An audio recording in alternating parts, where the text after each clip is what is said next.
শুভ সকাল বন্ধুরা। দেখো সকাল সকাল মাকে দর্শন করো। ঠাকুর দর্শন করলে সারাদিন খুব ভালো যায়। সকালবেলা ঘুম থেকে উঠে তারপরেই দেখো চা নিয়ে বসেছি। চায়ের সাথে আজকে বিস্কুট খাচ্ছি না, অন্য জিনিস খাচ্ছি। এটা কি আর কারা কারা খাও আমাকে কমেন্টে অবশ্যই জানাবে। এই দেখো ছাদ থেকে কুমড়ো শাক কেটে নিয়েছি চা খেয়েই। অল্পই ছিল, সেটাই কেটে এনেছি। তারপরে দেখছি যে বাজারও আমার এসে গেছে। এই যে মাছ এসে গেছে বাজারে আজকে শুধু, কারণ কালকে শনিবার আমরা নিরামিষ খাই। কেটে কুটে নিয়ে এই দেখো রান্না শেষ আমার। কি করেছি দেখো, আজকে ভাত করেছি গরম গরম, আর করেছি কাঁকরোল আর করলা ভাজা একসঙ্গেই করেছি, অল্প ছিল তাই। আর এই যে দেখো কুমড়ো শাক কেটে চচ্চড়ি বানিয়ে নিয়েছি, সব আনাজ দিয়ে অল্প একটু হয়ে গেছে। আর এই যে মাছের ঝোল করেছি, ঝিঙে পেঁপে আলু সব দিয়ে একটু মশলা বেটে, সব আদা কাঁচা লঙ্কা জিরে ধনে সব দিয়ে করেছি। আর এই যে ঝোল দিয়ে এইটা দিয়ে খাওয়া হবে। তোমাদের কাদের কাদের পছন্দ আমাকে কিন্তু কমেন্টে অবশ্যই জানিও। ওটা গন্ধরাজ লেবু। আর এই দেখো নিচে চলে গেছি চান করে পুজো করতে। আজকে আগে রান্নাটা সেরে নিয়েছি।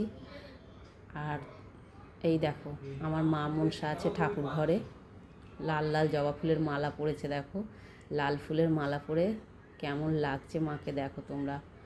মা তারাকে কী সুন্দর লাগছে, আমার তো ভালো লাগছে। তোমাদের কেমন লাগছে আমাকে কমেন্টে জানিও কিন্তু। আর গোপালরা দেখো চান করে রেডি হয়ে বসে আছে। এই যে তিনজনে খালি গায়ে বসে আছে আর একজন জামা পরে বসে আছে, কারণ ও রেডি হয়ে আছে, ও বাড়ি যাবে বলে। এই দেখো সন্ধেবেলা একটু বেরিয়ে পড়েছি, পুজো এসছে, একটু কেনাকাটা তো দরকার। কেনাকাটা বেশি কিছু করিনি, শুধু একটা জিনিস পাল্টাতে গেছিলাম, জুডিওয় গেছিলাম, পাল্টাতে গেছিলাম, পাল্টে নিয়ে। আর এই দেখো কত কালেকশান, দেখো পাল্টে নিয়েই বাড়ি চলে এসেছি, বেশি টাইম নিইনি। তারপরে এই যে সন্ধে দিয়েছি, দেখো মাকে সন্ধে দিতে গেছি সন্ধেবেলা। মাকে কিরম লাগছে তোমরা কমেন্টে বলো।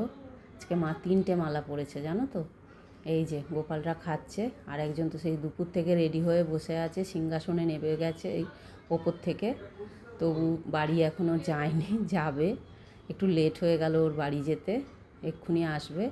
এই দেখো রাতে কি রান্না করেছি দেখো, আলু সেদ্ধ দিয়েছি, আর আলুর সঙ্গে আছে একটা টমেটো। তোমাদের কাদের এই আলু টমেটো সেদ্ধ খেতে ভালো লাগে আমাকে কমেন্টে বলো কিন্তু। আর 2টো ডিম সেদ্ধ করে নিয়েছি, কারণ সকালের এই দেখো অনেক তরকারি রয়েছে, ওই জন্যে আর কিছু রান্না আমি করিনি, কারণ এতটা ঝোল রয়েছে কালকে শনিবার, ওই জন্যে কিছু করিনি। শুভ